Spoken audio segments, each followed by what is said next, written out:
तो आज स्टार्ट करते हैं physical quantities having same dimensional formulas. So वो फिजिकल क्वांटिटीज जिनके डायमेंशनल फार्मूला सेम है, आज हमारा टॉपिक ये रहेगा। So physical quantities having same dimensional formula. So कौन कौन सी फिजिकल क्वांटिटीज हैं?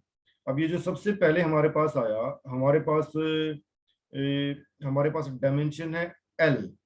सो वो कौन कौन सी फिजिकल क्वांटिटीज हैं जिनके डायमेंशन लेंथ के डायमेंशन है, जिनमें सिर्फ लेंथ होती है।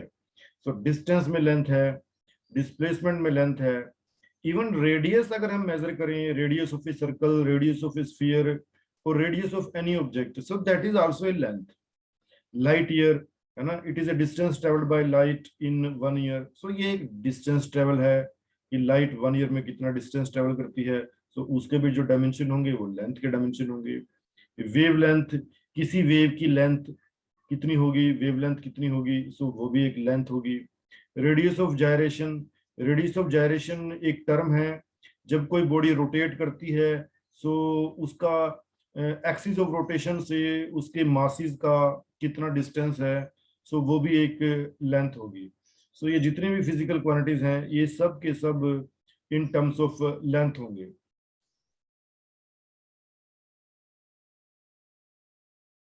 Second, we have speed, velocity, velocity of light, speed of any object, velocity of any object, velocity of light. So velocity चाहे light की हो, चाहे किसी माइक्रोस्कोपिक या मैक्रोस्कोपिक ऑब्जेक्ट की हो, so उसके जो डायमेंशंस हैं वो होंगे L t raised to the power -1।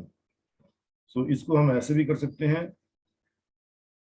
so speed is equal to speed, it is equal to distance upon time, and distance upon time is L upon t. So this becomes L t raised to the power -1. So these are the dimensions of speed, velocity, or velocity of light. If we are dealing with the velocities, and then we will use this dimension formula.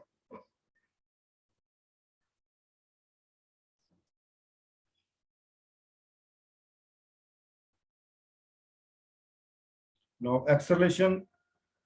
So acceleration of any object, whether it is small object or big object, microscopic object or macroscopic object.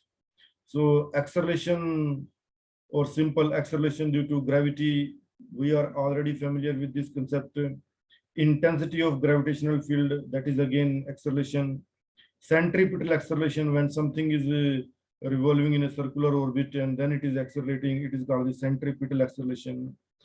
Okay, so the term is L t raised to the power -2, or acceleration A is equal to velocity upon time, change velocity upon time. This is called acceleration, rate of change of velocity. Acceleration is also of two types, either the positive acceleration or negative acceleration, but whether it is positive or negative, again the dimension formula that will be same. So t is fundamental, velocity is not fundamental. Velocity can be written as L upon t. So L upon t. So this become L t square. It can be written as L t raised to the power -2. T raised to the power -2. So this is the dimensional formula of any type of acceleration.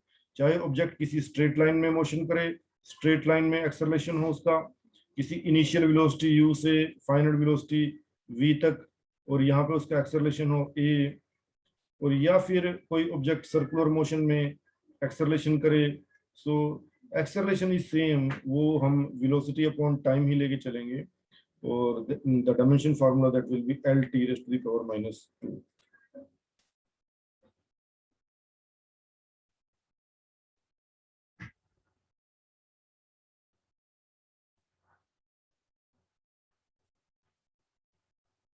Impulse is a force which act momentarily. एक छोटे duration के लिए लगने वाली force को बोलते हैं impulse.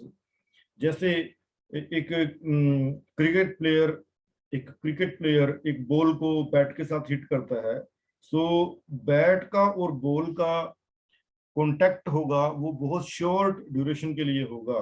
सो bat जो बॉल के ऊपर फोर्स लगाएगा वो एक इंपल्सिव फोर्स लगाएगा। Another example, when we kick the football or when we just flip the volleyball with our hands, so we apply a momentary force due to a very short interval of time, so that is called the impulse. So impulse can be written as impulse I is equal to force into time, F into T, force into time. This is called impulse. This time is very small. This time is very small.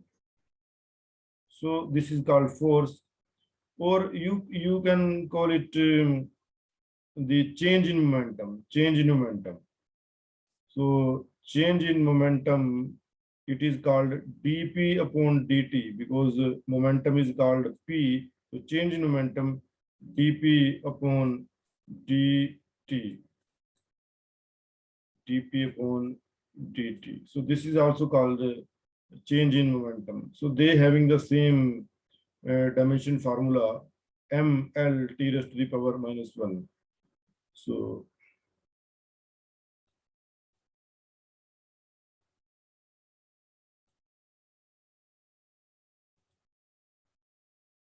now you take force, weight, tension, thrust.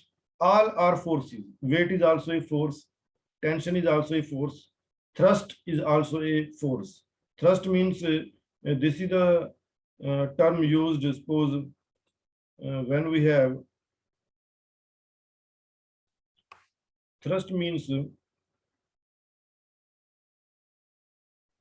suppose we have this rocket, and this rocket is moving upward. So the fuel inside the rocket that is applying an upward thrust, up thrust. Due to that up thrust, the rocket is propelled upward. So basically that is a force, upward thrust. And the gases are coming out. So the gases, they are coming out, so they are downward thrust. Again that is a force. किस force से gases नीचे आ रही हैं, वो downward thrust है, और किस force से रॉकेट ऊपर जा रहा है, वो अपवर्ड थ्रस्ट है। तो दोनों केसेस के अंदर उसको फोर्स की तरह ही ट्रीट करेंगे। दूसरी चीज है इसमें टेंशन क्या चीज है? टेंशन, सपोज करो हमारे पास एक पुली है, और उस पुली के ऊपर दो ऑब्जेक्ट हमने सस्पेंड किए, two masses, one is m1, this is m1, and the second is m2, so यहाँ पे इस पुली के तरफ एक फोर्स लगेगी जिसको हम बोलते हैं टेंशनल फोर्स, जिसके कारण ये दोनों ऑब्जेक्ट हैंग हैं। सो this is called a tensional force, T, tension in the string. अगर ये टेंशनल फोर्स ना हो तो ये मासेस दोनों के दोनों नीचे गिर जाएंगे। सो ये किस फोर्स के कारण इस पुली से सस्पेंडेड हैं, इस पुली के ऊपर लटके हुए हैं? It is due to this tensional force. So ये भी एक फोर्स है। वेट तो हमें पता ही है, वेट अगेन एक फोर्स है। जैसे ये एक टेबल है, और ये टेबल एक सरफेस ऑफ अर्थ है, सरफेस ऑफ अर्थ के ऊपर है। सो ये इसके ऊपर mg की एक डाउनवर्ड फोर्स लगा रहा है, mg जो इसका वेट है। वेट कितना है? mg। m क्या है? मास, g के एक्सेलरेशन ड्यू टू ग्रेविटी। सो ये एक डाउनवर्ड फोर्स लगा रहा है, mg की फोर्स एक डाउनवर्ड लगती है इस टेबल के सेंटर से। सो ये भी एक फोर्स है। सो ये फोर्सेस के सभी के डायमेंशन फार्मूला सेम होगा, और डायमेंशन फार्मूला हम इजीली कैलकुलेट कर सकते हैं। जैसे हम अगर फोर्स का निकालें तो force is equal to mass into acceleration. Mass को a रखेंगे और एक्सेलरेशन को क्या रखेंगे? Velocity upon time. So mass fundamental है, टाइम फंडामेंटल है, वेलोसिटी फंडामेंटल नहीं है। वेलोसिटी को फिर दोबारा हम फंडामेंटल में लेके आएंगे। सो मास, वेलोसिटी को क्या रखेंगे? L अपॉन टी, तो ये हो गया टी स्क्वायर। तो इसको हम लिखेंगे is equal to M L T raise to the power -2। चाहे तो हम फोर्स का डायमेंशन फार्मूला कैलकुलेट करें, चाहे वेट का, चाहे टेंशन का, चाहे थ्रस्ट का, और थ्रस्ट चाहे अपवर्ड हो चाहे डाउनवर्ड हो, सो वो एक फोर्स ही होगी और डायमेंशन फार्मूला सेम आएगा।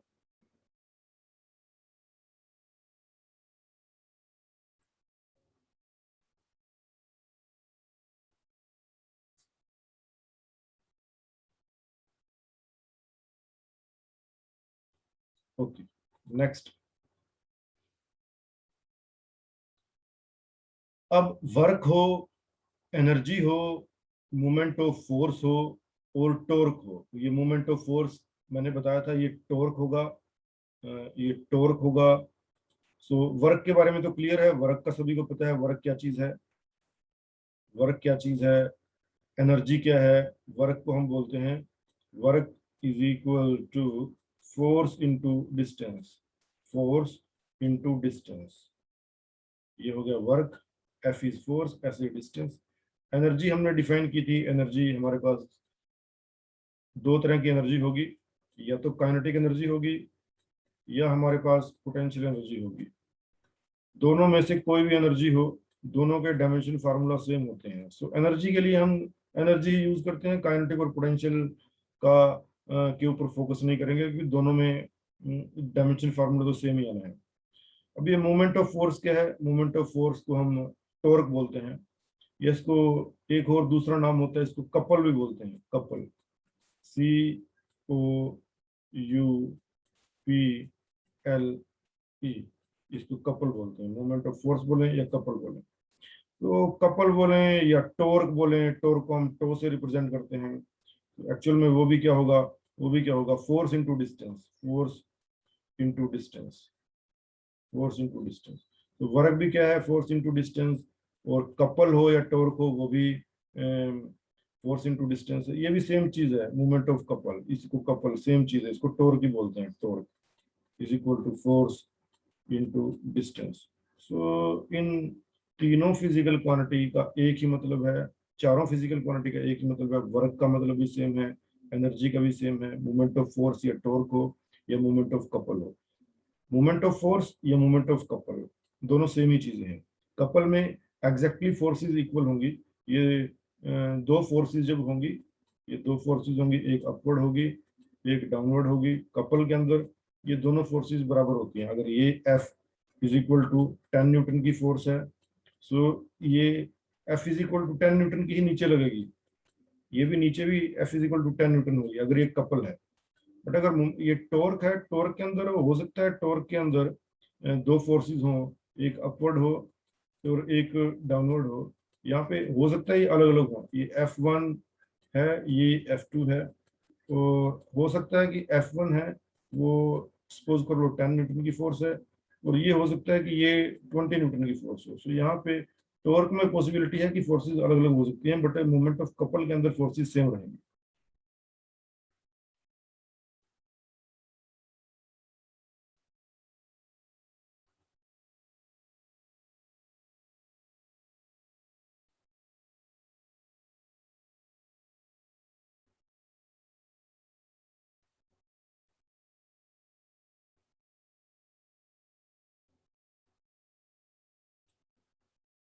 Okay, so let us take next.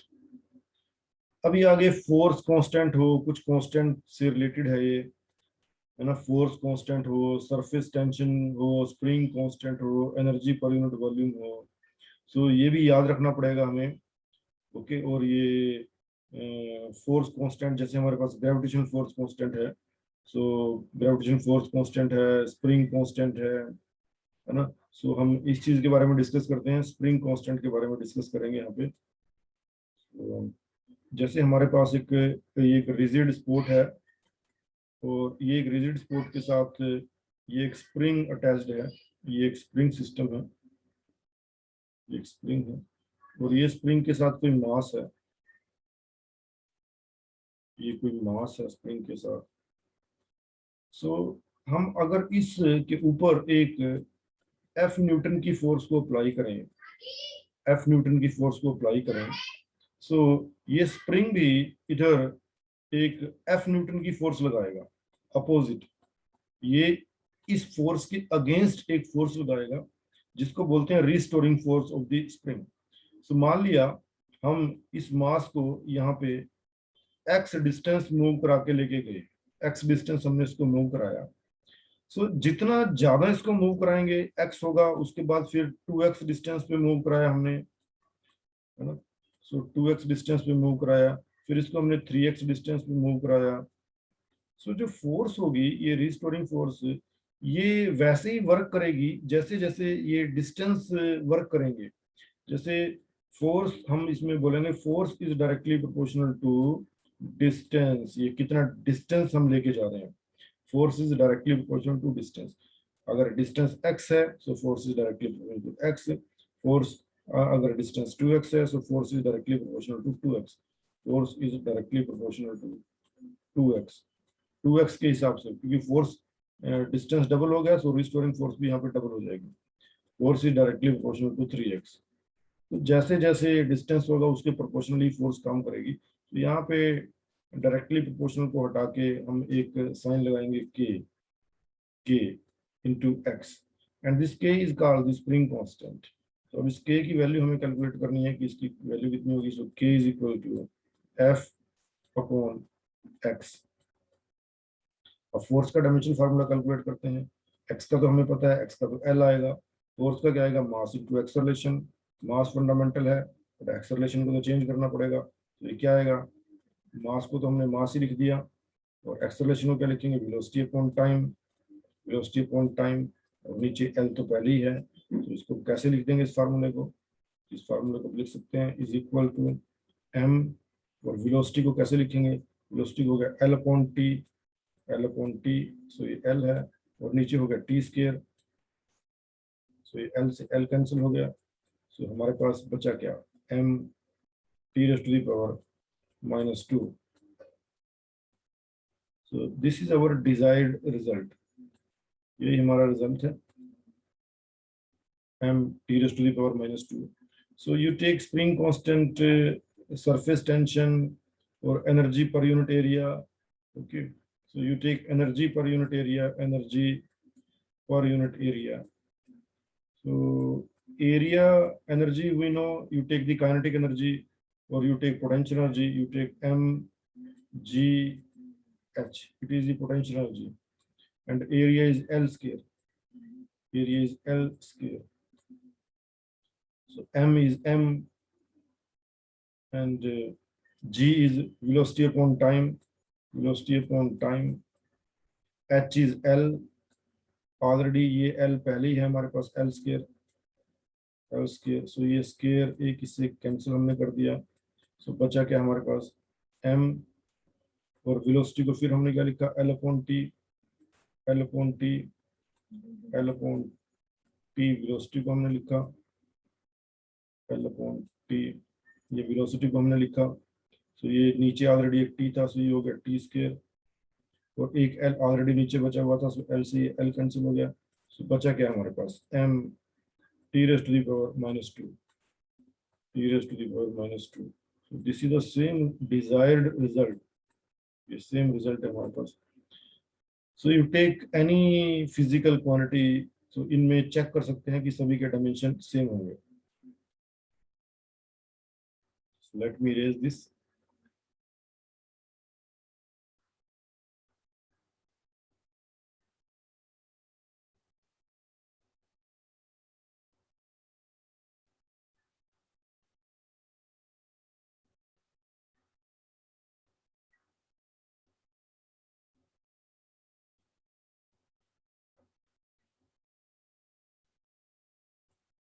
Okay, so actually हमारा जो टॉपिक है वो उन फिजिकल क्वांटिटीज के ऊपर है जिनके डायमेंशन सेम है। सो कुछ कांस्टेंट क्वांटिटीज हैं जिनके डायमेंशन सेम है, work, energy, movement of force, इनके डायमेंशन सेम है। Let us go for some new quantities. Angular momentum, angular impulse. So first हम कैलकुलेट करते हैं एंगुलर मोमेंटम के लिए, कैलकुलेट करते हैं angular momentum. Angular momentum is L is equal to L is equal to this is equal to moment of inertia I into R. So from this formula you can find out. So L is equal to, and this is mr square, and one more R is there. So this can be written as L is equal to, sorry, this is not, this is angular momentum, not, this is equal to linear momentum into R. Okay, by mistake, this is P, this is P. So I will take this is P.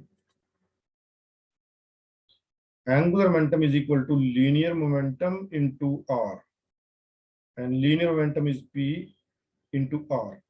So P can be written as mass into velocity, So L is equal to, mass is fundamental, velocity is L upon T, and this R is again L, so this becomes L square. So this comes out to be equal to, this is P is equal to M into V, and this is L upon T, so this is M L square T minus 1. So my result is this, but their result is M L raised to the power minus 2T minus 1. So let me check कि ये ठीक है या मेरा ठीक है. So मैं पहले ये प्लैंक्स कांस्टेंट लेके चलता हूँ और इससे मेरे को पता चल जाएगा कि ये मेरे वाला ठीक है कि ये ठीक है. So प्लैंक्स कांस्टेंट हमें पता है energy emitted by any body is directly proportional to frequency of that body. ये हमें पता है, एनर्जी emitted वो frequency के directly proportional होगा. So we can write this E, energy emitted by any body, E is equal to H into nu, where H is Planck's constant, nu is the frequency. This is the frequency. और हमें पता है frequency is equal to 1 upon T. यहाँ पे energy हमने लिखा, energy is equal to H, and this become 1 upon T, so यहाँ ऊपर आ जाएगा T. So H के लिए हमें कैलकुलेट करना है, H is equal to E upon T, और E को ले लो, पोटेंशियल एनर्जी से निकाल लो इसको, mgh, E हो गया mgh और ये हो गया हमारे पास T. तो इसको कैसे करेंगे, m फंडामेंटल है, g हो गया वेलोसिटी अपॉन टाइम, और एक T ऑलरेडी नीचे है तो ये हो गया T स्क्वायर, और ये H को लिखेंगे L. तो इसको लिख सकते हैं H is equal to, M तो ऐसे ही आ गया, M वेलोसिटी को लिखेंगे L अपॉन T, सो ये हो गया T स्क्वायर, तो ये हो गया T क्यूब, और ये आ गया L. सो एक बार दोबारा चेक करते हैं कि गड़बड़ तो नहीं है. E is equal to H nu, H is equal to E upon nu, और न्यू की जगह लिखा 1 अपॉन T, सो T ऊपर गया, so H is equal to E upon T, so E upon T, E को लिखा mgh अपॉन T, और G को लिखा वेलोसिटी अपॉन टाइम, सो ये हो गया T स्क्वायर, और ये L हो गया, और उसके बाद हमने H is equal to M, velocity को लिखा L अपॉन T, ये T क्यूब हो गया, ये L, तो ये हो गया ml स्क्वायर, ये तो ml स्क्वायर T माइनस 3. तो इसमें मिस्टेक कहाँ है, चेक करते हैं एक बार, मिस्टेक कहाँ है. सो E is equal to H nu, and nu is equal to, okay यहाँ पे गड़बड़ है, ये nu is equal to 1 upon T, तो ये टी इसके डिनोमिनेटर में आएगा, टी मल्टीप्लीकेशन में नहीं आएगा। ये जो टी है ये इसके डिनोमिनेटर में आएगा, गलती हमारे से यहाँ हुई। सो ये एच अपॉन टी आ गया, H upon T. So H निकालना है ई इंटू टी। सो ये यहाँ पे इसको करेक्ट करेंगे, ये इसके मल्टीप्लीकेशन में आएगा, ये मल्टीप्लीकेशन में आएगा। सो this is E into T. तो ये टी यहाँ पे मल्टीप्लीकेशन में करेंगे इसको, टी भी मल्टीप्लीकेशन में आएगा। सो एक टी यहाँ पे रह जाएगा, ये टी इसके मल्टीप्लीकेशन में आएगा। सो एक बार इसको मैं इरेज करके दोबारा करता हूँ।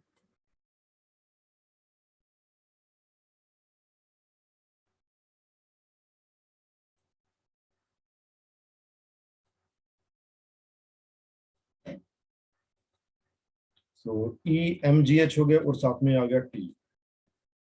H is equal to, H is equal to M, तो एम आ गया, और जी में क्या आ गया, velocity upon time, velocity upon time. और एच क्या हो गया, एल हो गया, और ये टी एज इट इज आ गया, और ये टी से ये टी कैंसिल हो गया। तो अब इसको हम कैसे करेंगे, एम सेम रहा मेरे पास, एम वेलोसिटी हो गया L upon T, L upon T, और ये एल, तो ये हो गया एल स्क्वायर। इसको हम लिखेंगे M L square T minus one, T minus one, M L square T minus one. तो मेरा रिजल्ट ये ठीक है, एम एल स्क्वायर। तो यहाँ पे ये माइनस की जगह है, ये प्लस है, इसको करेक्ट करना है, this is plus. Okay, so angular momentum लो या फिर प्लैंक्स कांस्टेंट लो, एंगुलर इंपल्स के बारे में आगे हम पढ़ेंगे। सो ये भी क्लियर हो जाएगा कि एंगुलर इंपल्स क्या होगा।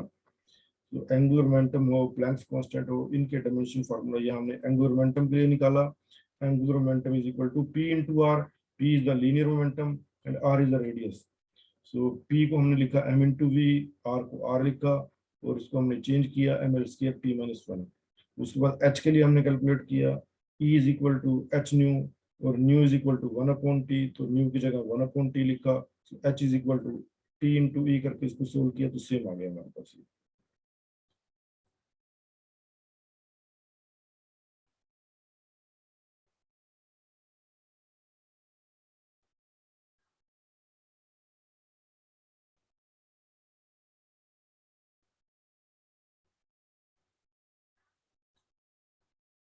So let me take the attendance first.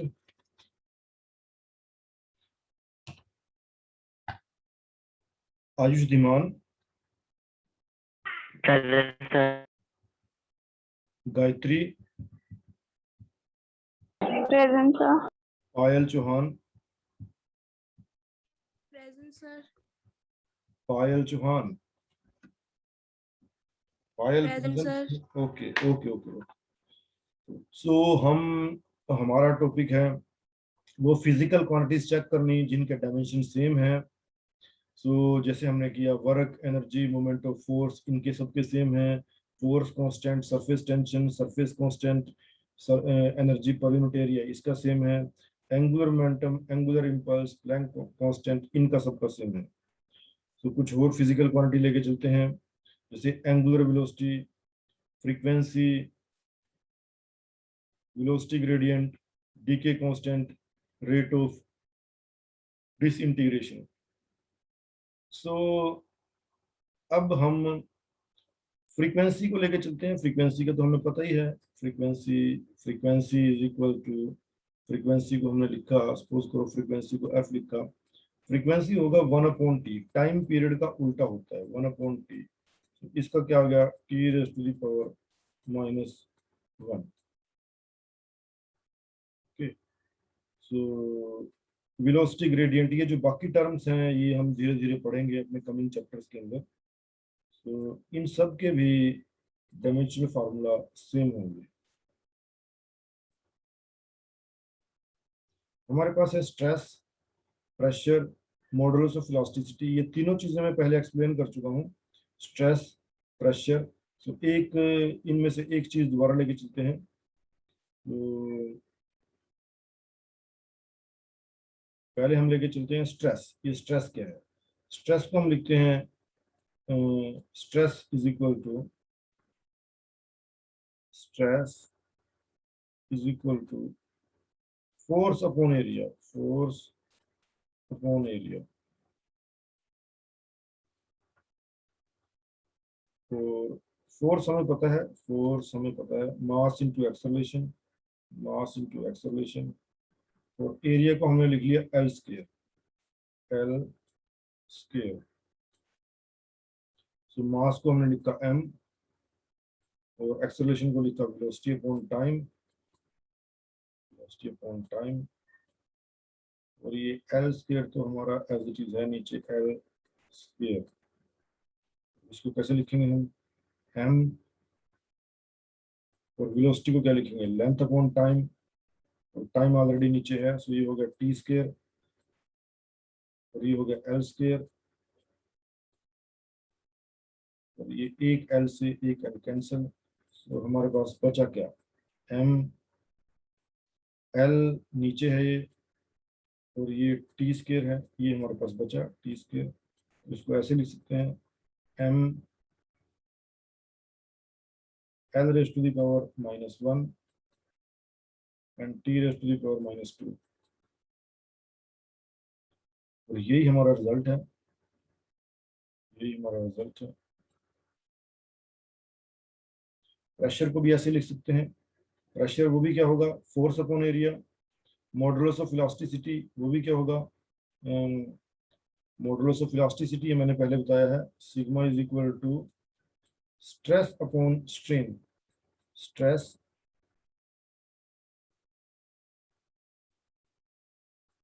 Stress upon strain.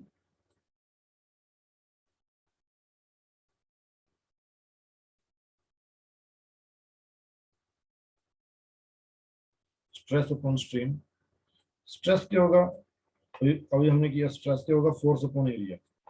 ये क्या होगा? फोर्स अपॉन एरिया, तो ये स्ट्रेस होगा। और स्ट्रेन क्या होगा? Change in length divide by original length. ये तो कैंसिल हो जाएगा, चेंज इन लेंथ, ये भी लेंथ है, ये कैंसिल। सो डायमेंशन फार्मूला सिर्फ फोर्स अपॉन एरिया का ही निकालना है, और वो हमें पता है वो कितना होता है, ये। सो इनमें भी तीनों के डायमेंशन फार्मूला सेम है।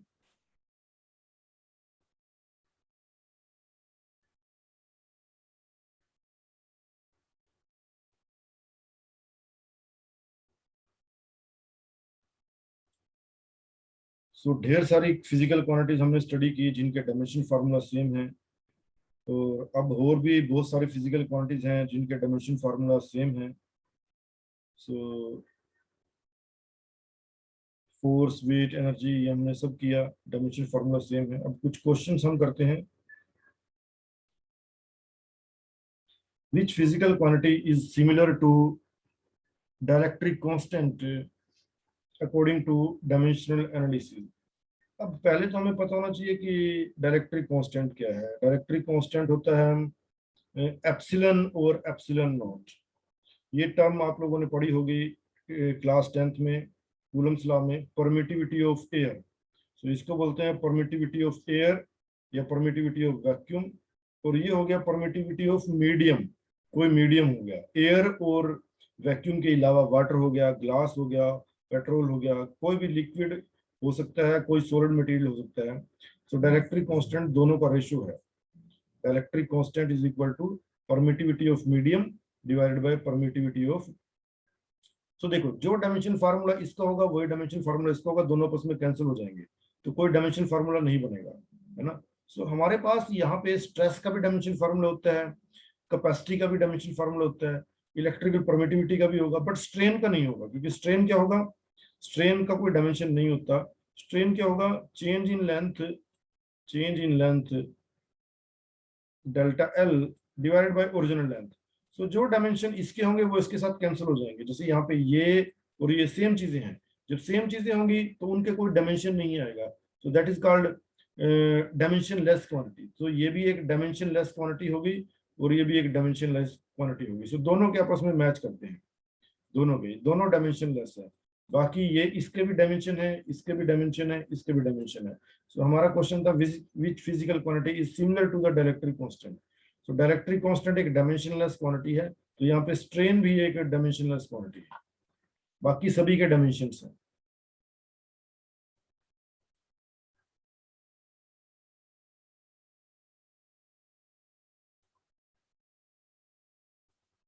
Second question. The product of energy and moment of inertia has the dimension same as the product of energy and moment of inertia. हम एनर्जी लें और मोमेंट ऑफ इनर्शिया लें तो कैसे करेंगे इसको हम? प्रोडक्ट ऑफ एनर्जी, तो ये हमने एनर्जी लिया और ये हमने लिया moment of inertia. Moment of inertia लिखते हैं आई। तो कैसे लिखेंगे इसको? एनर्जी तो हो गया mgh, चाहे तो mgh ले लो, पोटेंशियल एनर्जी ले लो, या चाहे काइनेटिक एनर्जी ले लो। सो mgh हो गया, और आई क्या हो गया? मोमेंट ऑफ इनर्शिया क्या हो गया?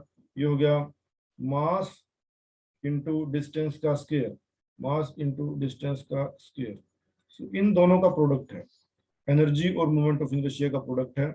अब इनका चेक करते हैं कि इनका निकालते हैं डायमेंशन फार्मूला। सो m और m तो m स्क्वायर हो गया, m स्क्वायर हो गए, और h लेंथ है और ये भी लेंथ है, सो ये l क्यूब हो गया, ये l क्यूब हो गया। बचा g को क्या लिख सकते हैं? Velocity upon time, velocity upon time. अब इसको कैसे लिखेंगे हम? m square l cube, velocity को क्या लिखेंगे? l अपॉन टी, तो ये हो गया l upon T square, l upon T square. So इसको कैसे लिखेंगे? m square, m square l की पावर 4, l की पावर 4, l की power 4 and t raise to the power -2। अब हमें चेक करना है कि इन चारों फिजिकल क्वांटिटी से ए बी सी डी से किसके डायमेंशन इसके बराबर आते हैं, किसके डायमेंशन इसके बराबर आएंगे। सो प्लैंक्स कांस्टेंट के हमने निकाले, उसके तो नहीं आए, है ना। सो किसके डायमेंशन बराबर आ रहे हैं? तो मैं आंसर बता रहा हूँ, यू कैन वेरीफाई। सो कैसे करेंगे इसको? Square of angular momentum, square of angular momentum. So angular momentum हमने स्टडी किया, L is equal to linear momentum P into R, into R. अब इसका स्क्वायर करना है, square of angular momentum, square of angular means P square and R square. So ये क्या आएगा? P square, P मतलब कि mass into velocity, so m square and v square, और ये आ गया आर स्क्वायर, आर स्क्वायर। तो इजीली है सेम, अब हम इजीली इसको कर सकते हैं। सो m तो m स्क्वायर, तो m स्क्वायर आ गया, m स्क्वायर तो m स्क्वायर आ गया, और वेलोसिटी का square, velocity l upon T, so l square upon T square, और ये l स्क्वायर हो गया। सो ये फिर दोबारा l स्क्वायर हो गया, r स्क्वायर। सो ये आ गया हमारे पास m l की power 4, sorry m square l raised to the power 4 and t raised to the power -2। और ये वही डायमेंशन फार्मूला आ गया जो अभी हमने यहाँ पे कैलकुलेट किया है। So square of angular momentum means l का स्क्वायर किया तो इधर p स्क्वायर r स्क्वायर हो गया, p स्क्वायर मतलब m स्क्वायर v स्क्वायर हो गया, r स्क्वायर हो गया, और इसको हम कैलकुलेट करेंगे। सो इन दोनों के भी डायमेंशन फार्मूला आपस में मैच करते हैं।